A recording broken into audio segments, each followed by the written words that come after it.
Hello, everybody, and welcome to Two Geeks and One Noob, where we gather friends of similar interests and maybe not so similar and discuss, joke, learn more about, and generally have fun with geek culture. Well, it goes without saying that this is going to be a full of spoilers episode. We're going to be talking about Spider-Man 2, the PlayStation 5 game. And boy, is it an awesome game. There's definitely some nitpicks I have on a few minor things. Overall, the gameplay is so good. I had a lot of fun with it. I enjoyed that I didn't have to play through it multiple times to unlock all the suits this time. that was fantastic. Overall, fantastic game. Again, some minor nitpicks, but overall, very, very happy with how it was. Yeah. So I enjoy it, but I am also very conflicted about it. Okay. I mean, if anyone was going to be conflicted about a Marvel thing, I would say it would be you. So Part of the problem is I enjoy it. I'm kidding. Kidding. That's where the confliction comes in. Confliction. Deep-rooted hatred for anything DC or Disney or Marvel or fun. Not wrong. No. Yeah. No, I like the first game plenty. I thoroughly enjoyed the first game, but this one, well, it's falling into the typical sequel failures.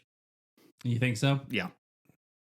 In what way? Like, Yeah, care to elaborate on that? Yeah. So one part of it is I'm looking back on the first one that I genuinely enjoyed, and I might be looking back on it with rose-colored glasses, Mm-hmm. which could be painting it in a higher light than it was. Okay. Up front, I've not played the first one since I put it down last about 2 years ago. I played it a few months ago, so I can weigh in. Let's go. Yeah, I was gonna say I played it, or I was going through it when you guys got me the new one. So Okay. Yeah. I wanted to be ready. My body is ready. All right. So what was it like? What were the differences that stuck out to you that or I guess that bothered you? Yeah, there you go. Because there's plenty of differences. Many good. This one seems more cutscene heavy. Mm-hmm. There's a lot more cutscenes. Mm-hmm. A lot of the secondary or tertiary actions that you can take between missions. The side quests. Sorry, good grief. Still in work mode. Yeah, a bunch of the side quests don't have the immersion that they had before. As far as those, are you talking about like some of the like random crime events throughout the city, or are you talking about the genuine side quests that actually have like a small narrative built around them? More in the gameplay. Okay. Of them, like the gameplay aspect of them, it just seems like, okay, cool, hit this button, do the thing, boom, done, good job, move on, go swing around. Like, yeah, kind of like what we were talking about beforehand with the like the car chase ones, where it's a little less involved in the actual thing, where it's either you get on the car, you hit square, and then it's done. Yeah. Whereas in the original game, it was you get on there, you have to fight every single one of the characters in the car, and then you have to actually stop the car. Right. Yeah. And well, like, so I'm kind of torn on that one. While I do totally understand what you're saying, I also liked not having to chase around a bunch of cars and then just smash square and be like, okay, cool, I'm done. What now? Yeah. So it's like, I did appreciate that they did speed that process up a little bit, especially since you do have to do a certain number of those to get some of the quote unquote currency that you need for the various upgrades and stuff. Yeah. So the city tokens, I think. It's city tokens. Yes. Thank you. And so like, I do 100% agree with you that it is definitely a quicker process and they kind of take you out of it a little bit. Yeah. But considering how many customization options there are in this game, suit wise and gear and upgrade wise, I appreciated that I didn't have to mash square for a couple seconds because I had so much that I had to get. Yeah. Okay. And so I do 100% agree with you. It does take a break a little bit of that immersion because you're just sitting there and it's like you hop on that car and then it's just done and that's it. Yeah. Right. Whereas in the last one, you actually kind of had to work for it. Yeah. But the way I'm looking at it is it's a more tenured Peter and Miles in this one, and so they don't have the same as like they're kind of like calculating. Peter just knows it's like, okay, bam, you're all incapacitated at this point. And see, I would actually go a different route on that. I would argue with if they had left that out with Peter, awesome. But for Miles is still kind of learning the ropes a little bit. So it would have made more sense if they were to leave it in and leave it as a point of immersion of you're just trying to build up the muscle memory. You're trying to learn to be Spider-Man. Mm-hmm. Keep that in Miles's mechanics. I would say yes to a certain extent, except for the fact that I think that Miles has been Spider-Man for about 2 years in this one now, something like that. Okay, yeah. And so he's built up a lot of tenure for this as well. Like, and okay, he kind of had to learn quickly because right out the gate as Spider-Man, he immediately had to deal with the Tinkerer stuff. He had to deal with the helping Peter take down Rhino and various stuff like that. So like, it wasn't a slow build for him. You're right. He was immediately thrown into the deep end of the pool, and so that's why I argue that it was kind of like a tenure thing. Like, okay, no, we know how to end this scenario quicker than before. Yeah. Okay. And if you'll notice too, like, when he does take those people out in the cars, he has like a little web bomb that he throws in there, and it just takes everybody out. Okay, which would make sense from having to like craft that and upgrade that from the previous game. Yeah. Now it's like technology that they have that they didn't have prior. Yeah. Okay. I will say what annoys me about that little bomb though is that you don't have that in your gadgets. Agreed. Yep. It's such a useful gadget in your arsenal, but especially with the number of mobs that you do have to fight in this game, especially later game. Mm-hmm. Like fighting some of the mobs late game. I'm trying to like word it specifically because you guys aren't there yet, so I don't want to risk spoiling anything.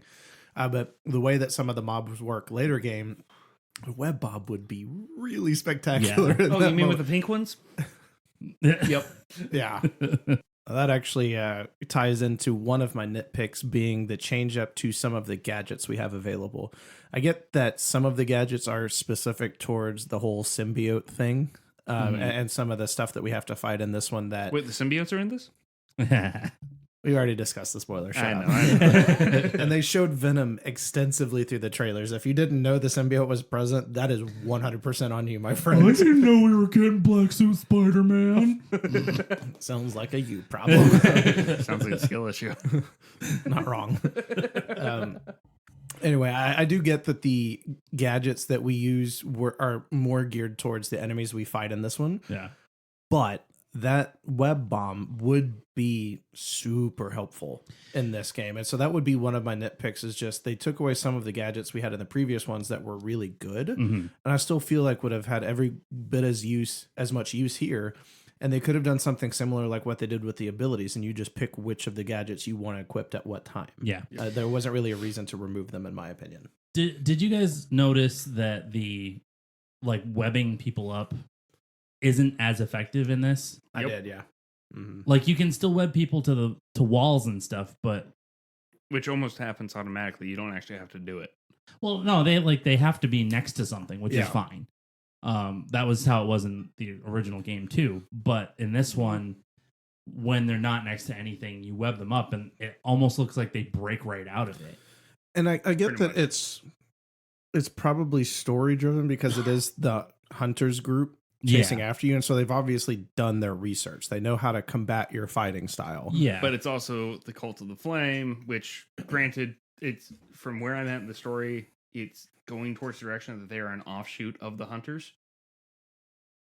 No, I won't go too much into that because that's a really fun. They're definitely linked. I think I actually know a little bit of what that one is. I would like for the two of you guys to finish that storyline and get your own genuine reaction, because like I can say what happens, but that is one of the really fun moments that I want you guys to get your own genuine reaction to it. So I won't go into that one.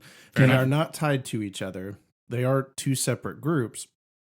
But the issue, even like with the Cult of the Flame, there's only like one of the enemy types that has any sort of flamethrower. That one I can understand breaking out of the web. Makes total sense. The other ones, like if they've just got a poker, like sure, the tip of the poker is going to be hot, but it's not going to be able to just, the entire thing isn't going to shear through the webbing with how strong the webbing is. So I definitely agree. It does feel like the webbing isn't as effective it's almost like they nerfed it because they wanted you to focus more on the combat and the other gadgets and try to get some of those like aerial takedowns and whatnot. Yeah. Because a lot of the like the bonuses and stuff that you're supposed to be going for are a lot of the aerial takedowns and stuff like Or that. like Which, if you don't focus on them, who cares? or like the swing kicks and stuff like that. Yeah. And the only reason I did focus on them is this: if you don't do as much of them as you can, you don't get as much currency as you need to unlock everything. That's the only reason I did as many of them as I did. There's only like one of the Mysterio missions that I didn't like 100%. Because it's just absolute garbage. Whoever put that time limit on it, rethink everything you've done in your life. Second, it the way that it was set up, it was just like it wasn't worth the investment, and I didn't need those 2 tokens to get everything in the game. Yeah. So, and that kind of brings me to one of my minor gripes about the game is I'm not a huge fan of the Mysterio missions. They're cool, like the idea of them is cool, but I feel like it wasn't as fleshed out as it could have been. yeah, Agreed. it felt like it was a little bit of an afterthought. Like there were some moments that I thought were really cool, like the part with Miles and the initial Spider-Man mission, getting to do like the remix of the Spider-Man theme, and basically playing Rock Band. Yeah. Like I thought that was really cool. What was it, DJ Hero? Basically, yeah. Like I thought that part was really cool, and hearing Miles' remixed version of the Spider-Man theme, I was like, okay, that's fun. I really like that touch. But then after that, it just felt kind of tedious, especially since we already had all of the hunter's nests that we had to do anyway. And so I was just like, okay, so this is just another nest that I have to do with different time limits and different arbitrary goals. Yeah. Just for this. Okay. Like I think when I finished it, I liked the way that it concluded. Yeah. But it still felt like one of those things I was like, I don't feel like this was necessary to really move the game forward. It's not one that I'm drawn towards. I'm basically leaving that one for last because I actually sprinted through those as soon as I got them just to do them. Yeah. So that I could move on and not have to worry about those anymore. Yeah. Yep. So one of my other gripes, the manner in which boss fights are handled. Mm-hmm. Phasing in phases to a boss fight, perfectly fine with it. Yeah. Seriously, perfectly fine with it. I enjoy Bloodborne. I've not gotten very far, but I enjoy it.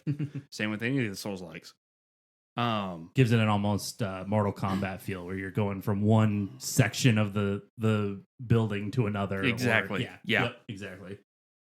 But having to face a boss multiple times, if handled well, can be good. Yeah. Having to do both, and there's no change whatsoever, back to back to back to back. Yep. On the hard setting, I face Lizard 4 times doing the exact same freaking thing. Mm-hmm. This is not difficulty. This is tedium. Yeah. And I'm pretty sure there are hairline fractures in the back of my remote now. I did notice that there was this random spike in difficulty from just the normal mobs to the bosses.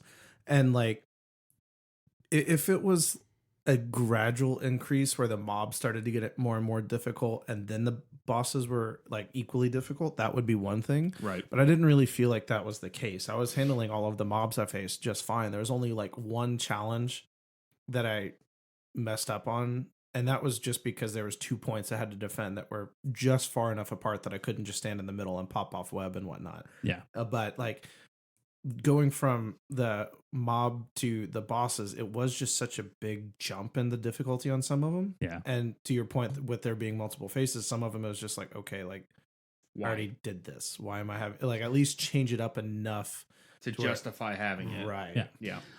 In the first game when you face Kingpin, I have to say that's probably one of the better ways I've seen Agreed. that phasing done, where you go after him in a particular way, you move to a different section of the building, and you do it in a different way where you're throwing things at him instead of trying to hit him. Yep. And then it's they the another second one. phase, they bring in random goons that you're having to kind of dodge and jump around as well. Right. And so I agree. I liked that. There was definitely a few fights in this one.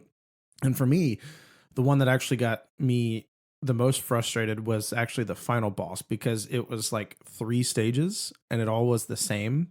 And it was just a bunch of like jumping around. I was like, okay, dodge, dodge, dodge, venom, dodge, dodge, dodge, venom, dodge, venom, dodge, venom, dodge. It's like, so it's like, all right, now I know how to beat him.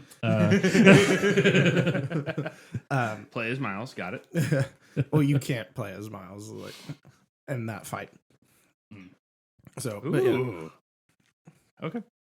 So it was, again, it was overall, it was a lot of fun, and I did really enjoy the characters that they brought in, but there was definitely a little bit of tediousness with a few of those boss fights. I still enjoyed it, and it wasn't like to the level of tedious like with Lies of P, for example. As much as I loved that game, there was definitely moments I was ready to just yeet my control out the window, and whatever it landed on, it was where it was gonna lay to rest forever. So yeah. I mean, so kind of going back to what is great about the game, though. Like for me personally, boss fights are awesome, but for me, exploring the world is the best part. Oh, like that's incredible. I loved they brought in the web wing suit, so you could just fly around. Okay, that was a back and forth for me at first, because it was like, he's Spider-Man, he's supposed to swing, not fly, you know, and it feels like flying. Some spiders fly. Yes, I know. And for those with arachnophobia who didn't know that, you're welcome. At least with the web wing, it wasn't something you could just do constantly. Right. You did need the gust and to kind of guide it. Yeah. And if you didn't get to a gust in time, like you lost your momentum and you started falling. So at least like it was something that you did have to play around with and like maneuver specifically. And the only reason I know that is because I went for the trophy where you have to fly from the bottom right of the map, or bottom left of the map, all the way to the top right of the map in one consecutive fly. I will not say how long that one took me, but I was pretty ready to be done with that trophy by the end of it. So hang on, is this another Chocobo race for you? Not nearly that bad. The Chocobo race will always and forever be the absolute worst mechanic in gaming ever. But next to underwater levels. I would prefer underwater levels to the Chocobo race. Sorry, off topic. Anyway, like, so that I can at least attest to that based on my experience with that. Yeah. Just that one trophy. It's like it definitely, and the gliding doesn't get you as far without the gust as you might think. Yeah, it seems a little bit overpowered in some ways, but I can see it failing out at certain points, which is fine.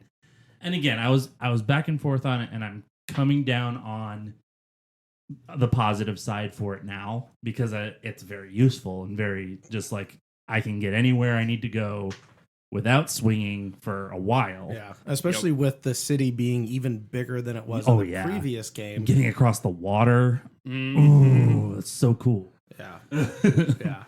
But yeah, I mean, just the fact that they added that extra half of the map is just amazing to me. And again, getting to see some of those iconic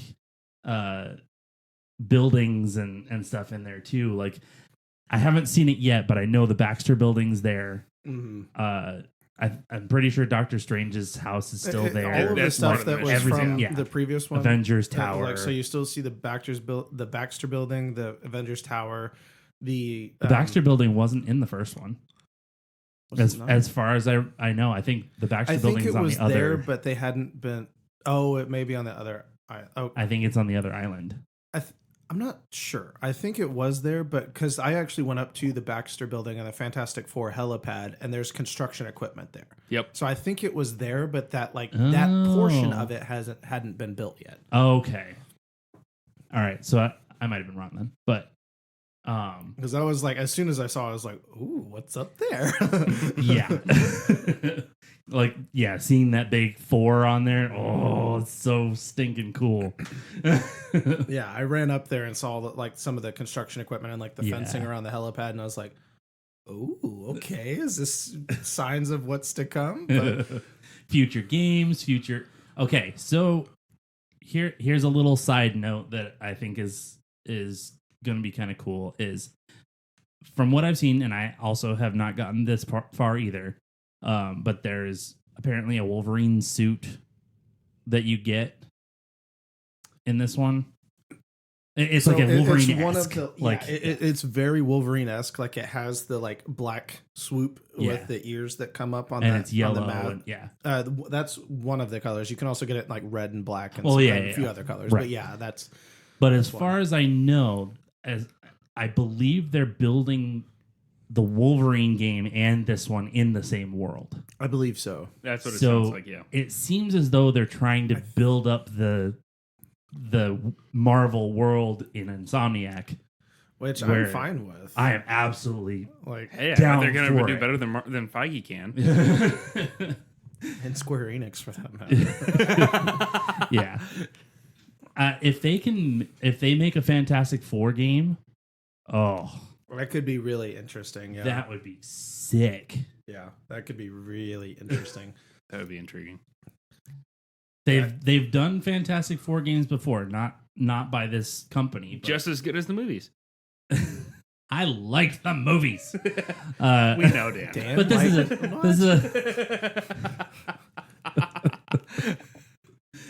separate topic. But yeah, no. If they build this into a whole gaming universe, I'd be super down for it.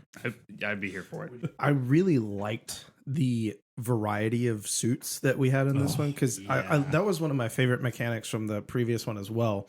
But they took that and just said, "That's cute. Hold my beer. Here's more." And they like wildly overdid it, and I love it. Yeah, like, there's so many good ones. And I'm sorry, but Miles in the Daft Punk suit. Yes, absolutely. All my yes. Daft Punk, for me, I actually ended up playing the entire game in the pre-order suits just because the one with the like cape and the hood, like it just looks so good. It does. So like I just played through the entire game with those because I was just like, no, it looks great. I don't want to wear anything else. The only issue was for whatever reason with that suit, the cape would clip through their body. And so I'd see it folded and a little fold sticking out of their stomach in the front. And it was just come on. They had to contract out to Bethesda. It's okay. That's the only reason why I did not use that particular suit when I got it. But the other ones that like the jacket and the hood. The jacket and the hood was good. So I loved the modern take on the Scarlet Spider one. That one looked fantastic. Beautiful. It looked so clean. Yeah. The reason I didn't use the pre-order suits is because you didn't pre-order it. No, I did. But more because I already play Assassin's Creed. Yeah, but it's been a while since we've had a good one. Very true. So the funny thing about that updated Scarlet Spider suit is that's actually one of my absolute favorite ones that I've seen online before the game even came out. I saw that and I actually did. I used to do like the tracing and coloring in on my computer, and that was one of the first ones I saw that I was like, I have to do my own version of this, or not my own version, but my take on it. I'm just like, I love that suit so much, and then I saw it in the game. I'm like, I am playing that suit. One suit that may encourage you to actually finish these missions is the Mysterio suit for Miles. Oh yeah, it's actually pretty clean. It has the colors for the suit, and then it has the like dome helmet with the bubble, like the smoky face on it. Like it looks really good. That one was really cool. Yeah, and then of course the Prowler suit for Miles is always a classic choice as well. Yep, especially with the Across the Spider-Verse. Yeah. Oh yeah, the animated version. Yeah, that's so cool. And what's cool too is like you can actually go into the settings and like with the other games and adjust so that you get that like into the Spider-Verse animation when you're swinging around the city as Miles. Wait, you can? Yeah. Ooh. Oh yeah. You haven't seen that? No. I will say it throws you off a little bit. I switched to that one just to play around with it, and I was like, oh no, this is not as smooth as I thought it was. Oh no, mistakes were made. Wait, the animation or the glitch? Like the animation. Okay, all right. Yeah, I just wanted to make sure I had that right. No, I didn't have enough time with the glitch to actually have that problem. My PS5 had it before I did. Yeah. Oh, what was the other one I was going to mention? The Spider-Man Noir one is really cool too. That one looks good as well. So I played the first game with that suit. So I told myself I'm not doing it. I'm doing something different this time. I'm proud of you. Growth. I don't think I ever got to that one in that one. In the first one. There was like Was it a there was pre-order or something? No. It's standard. It's one of the first suits you can unlock. Okay. That and Hobie. In Spider-Man 1? Yeah. Huh. Okay. I think. I thought It's I think it's a there. different version of it though. I know that they have a suit similar to Tom Holland's one from Far From Home. Yeah. But I'm pretty confident that the noir one is there as well. Okay. Mhm. I don't remember it being in there, but okay. I'll have think to so. look later. Yeah. If I can ever get through 2. By all means, finish the second one first. Yes, Yeah. finish the second one first. It was totally worth it. So I'm curious what you guys think of the story portion of it, because you guys have not finished it like I have. So I want to throw it to you guys and get what you guys think of the story up to the points that you're at so far. Okay. So I am about 47% through, which I am about where Peter Parker has the black suit and he's hunting down Lizard. Okay. I so far have really, really loved the story. I think they spent a lot of time maybe not perfecting, but getting it to a point where it was really good and really enjoyable. I'm gonna differ from what what David said earlier. We talked about this a little bit beforehand. But I absolutely love the voice acting. I have to say, I found out that one of my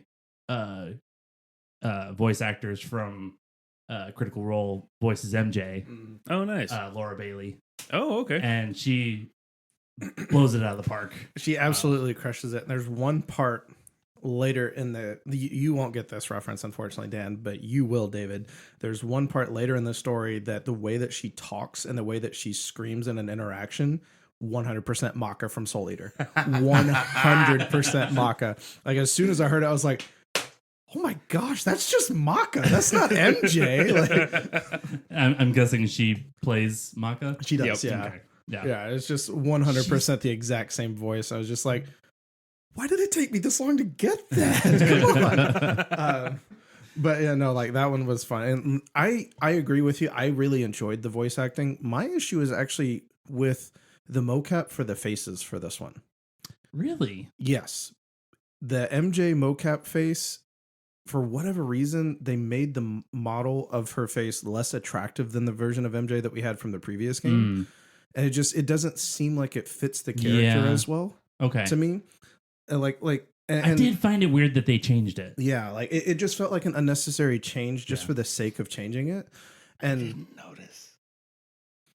But it could be because it's been so long since I played the first game. that's probably why, because I've played it a lot more recently and I've looked at side-by-side comparisons and there's definite differences. Like they made her jaw a little bit more square, and like just the positioning of her face and everything is not the exact same as the previous one. And it's not I even would like almost say more rounded than a point, I feel like. Definitely. Yeah. They definitely like, and just the only way the only wording I can think of is that they just made the character model less attractive. Nothing against the person who mocapped it, but well, that's the thing. It doesn't even look like the person that mocapped it. Oh no.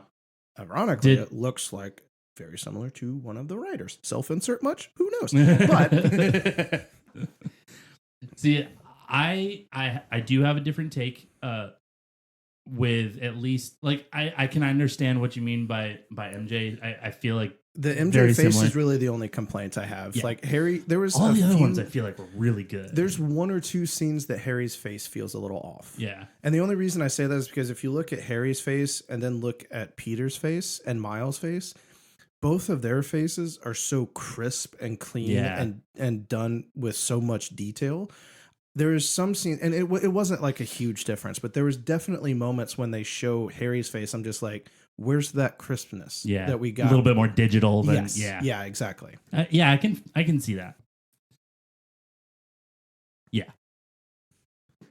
And so, like, again, absolutely nothing negative to say of it overall. There's just that minor thing with Harry's face and then MJ's face just being so much more different. Yeah. It wasn't as jarring as the original face model for the Spider-Man game and then the new face model for the PS5 version of the Spider-Man game. Like, it wasn't that big of a jump, but there was a definite noticeable difference, and it just didn't feel like a needed difference to me. I will say I am glad that they changed it for the PS5 update of Spider-Man 1 before doing it for Spider-Man 2. That was smart for them to do that and change it to actually modeled after the person that did the mocap for the character. Like that, if they had waited until this game to make the change, it would have been more jarring. Yeah. Whereas with the way that they did it with the PS5 update, I agree. It was still jarring, but it was at least, it wasn't like this game came out in 2018. Why did you change it now? Yeah. Kind of thing. Which, I mean, I guess changing it a year after it come out is still kind of weird.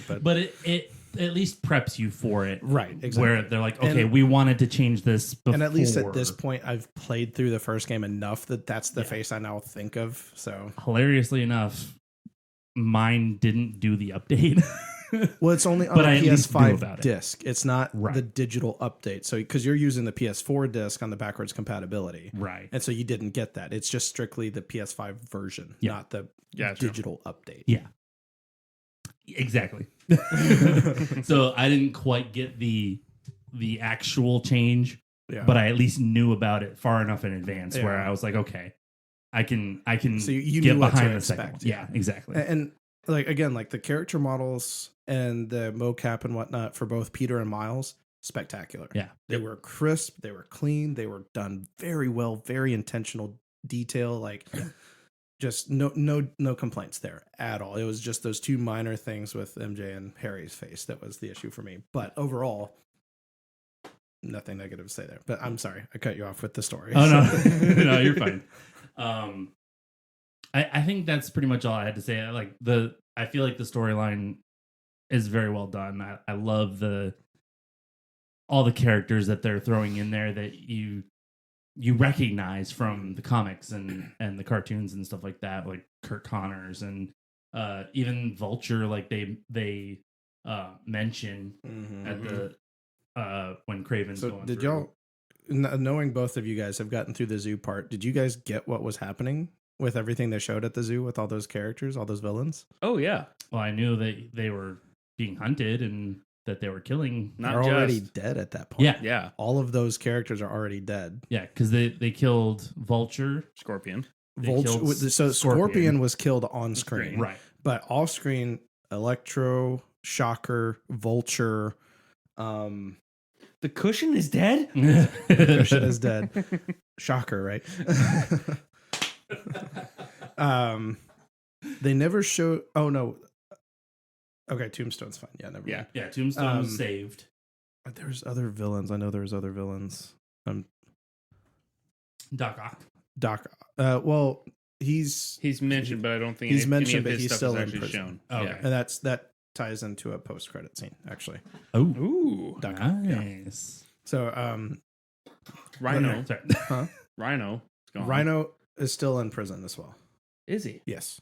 Okay, I could have sworn I saw some of his stuff in the layer. All right. I think they had pulled up stuff to prepare for a hunt, but they hadn't actually gotten to that yet. Okay. I do. Excuse me. I did have almost an emotional response though when they showed Vulture's stuff, Yeah. and they're like, "Yeah, he's already dead." It was just like, "Oh, wow." Yep.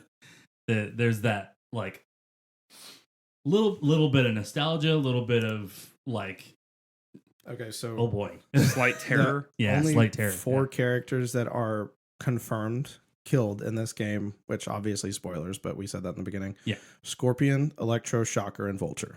Okay. Right. Okay.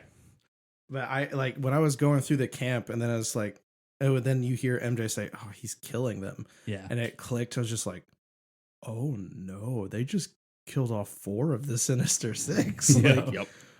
oh. Yeah, they're rebooting for something. So Not rebooting, but you know what I mean. I can't, finish the game. Dang it. Because I know something that they're heading towards. I want you to see it for yourself. Finish the game. We may have to do another episode in 2024 saying Once you've actually we finished finished it. it. Yeah. Yeah, so like knowing the direction they're heading and something they do at the post-credit scene, which I don't mind discussing the post-credit scene because it doesn't really the way I'll word it, it doesn't spoil anything. So if you want me to tell you about this post-credit scene, I can. I'm Go for it. So I won't give too much detail because it does tie into something very specific. But at one point in the post-credit scene, Doc Ock is in his cell writing on something, writing in a journal, and someone says, "What are you writing?" And he says, "My final chapter." And it like kind of does that like build up in the intense music of like something is coming with Doc Ock, and he is out for vengeance, and he is still very angry. So yeah, so like there's a big tease there, Nice. or not my final chapter, the final chapter, and so like there's something coming with Doc Ock, and so that's Do gonna you be. think part of that's it's gonna be like the end of the Spider-Man games, like at least in this form? No, because there's something else that happens that is really building up that this is not going to be the end. Okay, so you think it's gonna keep going then? I absolutely think it's going to keep going. Good. There is going to be some interesting shifts, Mhm. but it is definitely going to keep going. Okay. You know I what? want to talk about it, but So finish the there game. is one thing that I kind of hope they do, and I don't know if they will or not in the suits gallery. Oh. I kind of want them to put Peter B. Parker in there without the mask and everything. Yeah, that would be really cool to see that. Which I guess that could. Little fat belly and everything. Little fat There- underwear. Pizza stains on his chest. Have you guys The gotten robe. to the point of doing the side quest for the spider bots that are scattered around the city? Oh yeah. I've gotten some of them. Gotten most of them. I've gotten a lot of them, but I haven't So- gotten all of them.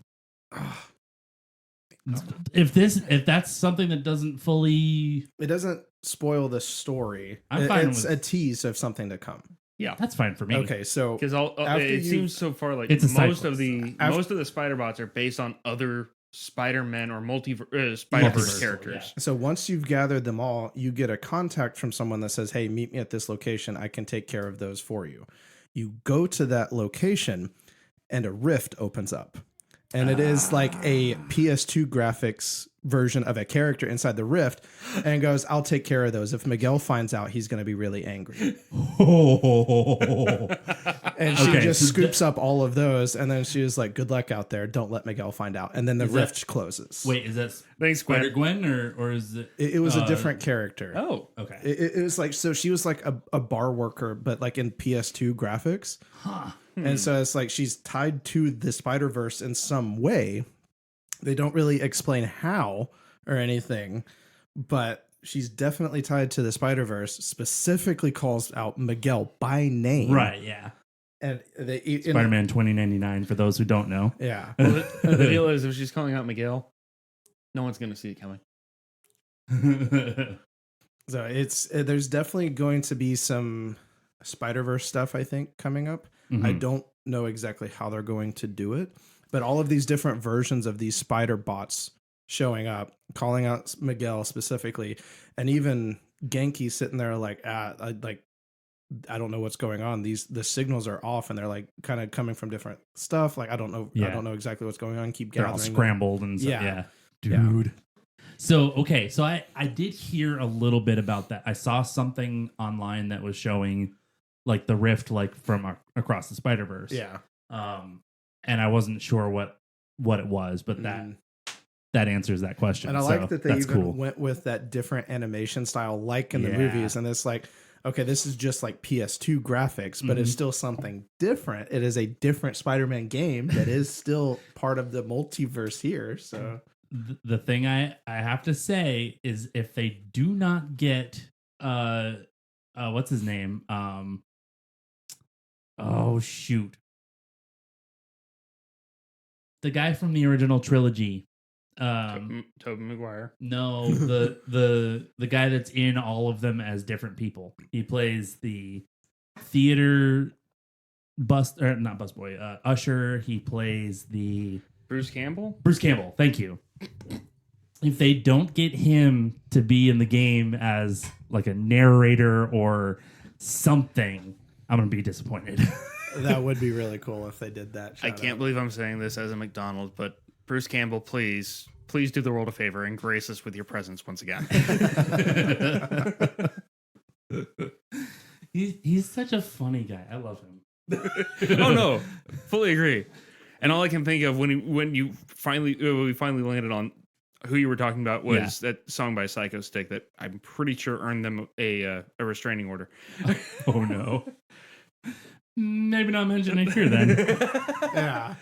I just remember playing the original Spider-Man game, or the original movie Spider-Man game. He was the narrator for that game, and it was always so funny. Yup. Oh, you better stay in those shadows or else they're gonna get you, or just like different things. It was just all right, you know a little bit too much, man. Yeah. But So yeah, that was a really fun little shout out with them, like actually specifically calling out the multiverse or the Spider-Verse rather, which makes sense because we see the PS4 Spider-Man in the most recent Across the Spider-Verse movie. So like, it makes sense that they're going to do some sort of tie-in. Oh yeah. And just basically make everything canon, just as different timeline. But that and apparently doing the movie styling animation for the game. Thank you for letting me know that, by the way. Yeah. So that was like, I will say it's super tedious to find all the spider bots because there's not anything on the map that marks them out. So I actually had to look it up online and just see, okay, where are they, and just swing from spot to spot to get them. So it's not in the large map, but if you look on your little it shows up on the mini map. Yeah, the mini map when you're swinging around. But like considering how big the city is, just swinging around hoping you see it pop up on the mini map's not reliable. Yeah. And so I just looked it up online. I was like, okay, zoom in, put a pin down here, and it's in this general area. So get there and just start spamming the button for Eagle Vision. And at least it does the pulse thing. Yeah. Which is nice. Yeah. The pulsing was my saving. But the problem is like depending on the size of the building and which side of the building you're on, you may not see the pulse. So you may have to swing around the building a time or two before you find it. But yeah, that was a fun little thing. And it was a quick little scene that they did with that, showing like, hey, this is still a thing. Yeah. But yeah, that was a fun little moment. Yeah. Nice. All right, David, what about you? We've spent enough time on my side of things. So again, I'm enjoying the story. I want that to be known from the outset. I am enjoying the story. I'm enjoying the way that the characters are presented, the way that they're reacting in the cutscenes. Yeah. 1, too many cutscenes, too long cutscenes. Yeah. Cutscenes are too long. You know what I meant. 2, outside of the cutscenes, here's where my gripe comes in. The voice acting is not as good or consistent. And it depends on the actor, but admittedly, it seems like one-off throwaway lines. So it could just be me, but they just seem haphazard. Kind of halfway done. Like the phone calls, perfectly fine. Throwaway lines whenever you're walking away from a campaign or a campaign mission into free roam. That's where it breaks down, and it's like, why do they even bother? It doesn't seem like it's up to the same quality standard as the rest of the game, and it's jarring to me. I didn't personally get that feeling. Like I didn't really lose that immersion that I had with the game and everything that went along with that. I can kind of see where you're coming from. I didn't personally feel that. Yeah, same here. I think in certain situations, like I think the most jarring ones for me are the Mysterio missions.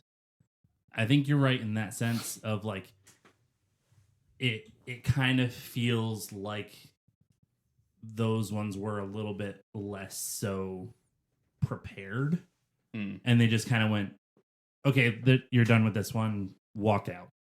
You know? Yeah, But- I agree with the Mysterio missions because you walk out of the Mysterio Emporiums and then it's just kind of a random line and you're just standing there on the street. Yeah. Like I definitely get that one for that part as well, for sure. But like with some of the Craven missions or the Craven hideouts and like the main story missions, I didn't get that. Yeah, the blinds. Thank you. Like the hunter blinds and then like the main story walkways, I didn't get that same feeling. Yeah. Okay. But that's okay. That's why, it's 2 geeks, 1 noob. While I agree, the emphasis is disconcerting. He said 2 geeks, 1 noob, not 2 fans, 1 bozo. Which is true sometimes. Sometimes. I'll take on that bozo. All 3 of us have had our turn as the bozo. So. Yep. So with the story stuff, like there's some really fun moments. And I was watching a interview with the voice actor for Peter Parker and just the way that he was talking about his whole process and the fact that he got to show a little bit of a different side of Peter and do like the more angry side and showing the emotions and like something that you don't really get to see from Peter very often. Like he talked about how much fun he had with that part, and you can definitely tell how much funny he had, how much fun he had. I wasn't gonna say nothing because I heard the same thing, but how much fun he had with that, and you could definitely pick up on some of the fun that he seemed to have as he was going through those lines, and just being able to show something a little bit different with that character. Yeah, and like I said, I'm just now getting to that point of him changing to that more angry side, and I'm like, this is a little bit more intense. Yeah. He's something that's really cool that I didn't even think of. I actually found it in a video on YouTube. If you visit Aunt May and Uncle Ben's grave throughout the game, depending on what part of the game you're in, the way that he talks to them at the gravesite is different. Really? And so he's angry and he's just like, I'm going to stop them. This will not happen again on my watch. And then after the symbiote, it's just like, I got lost. I wasn't myself. Yep. And it's like, it really gets you in the emotions. Yep. And it's like, you can even walk up to. He goes from Marvel to DC to Nolan DC. Yeah. It's pretty cool and like just such a small thing that you wouldn't even really think about, but they really put in that attention to detail and thought it's like, no, if you go to this same location at different points of the game, your response is going to be different because of the version of Peter that you are at that time. That's cool. I like that. To the creators, mad props. That was a great touch. Yeah, even just that moment where like where Miles says, "Oh, he has big teeth" or whatever, and Peter goes, "So do I." Yeah. It's just like, oh boy. But they missed a big opportunity of having him do the emo dance in the streets. Like they just. Well, thanks for spoiling that. They did, in fact. You're welcome. It would have been a fun callback to that. It would have, but they probably would have been sued by Tobey Maguire. It should have been an emote or something. Oh, that would have been funny, actually. That would be really funny. I was gonna say they didn't have that as a skin either, though, right? Like that.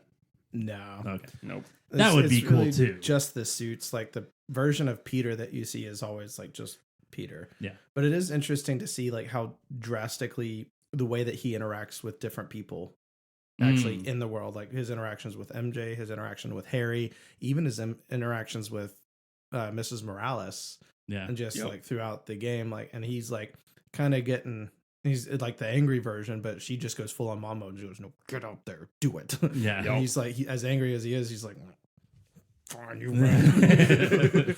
You don't mess with mama. Nope. Do not mess with the mama bear. Especially a Latina mama. Like that is. If there is one thing Venom is weak to, it is fire, and you were playing with fire, my friend. Says the ginger. Which is also funny because, well, not the ginger thing, but the thing that he's vulnerable to is sound. So,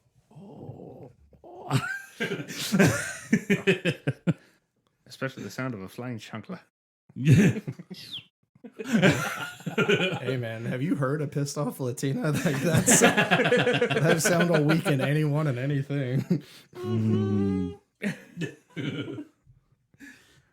But anyway, Yeah, so but that was something I thought was really cool, is just the attention to detail with the little things like the gravesite, the interaction with the different characters, even just showing the anger when he's fighting while wearing the symbiote suit, and he's like not really pulling his punches anymore. It's like he's still pulling them to an extent in some of them until you activate the venom mode. Yeah, then that's just full on rage. It's just like, oh yeah. But yeah, that is something that I've always thought was really cool that they did, even in the movies when he got the suit.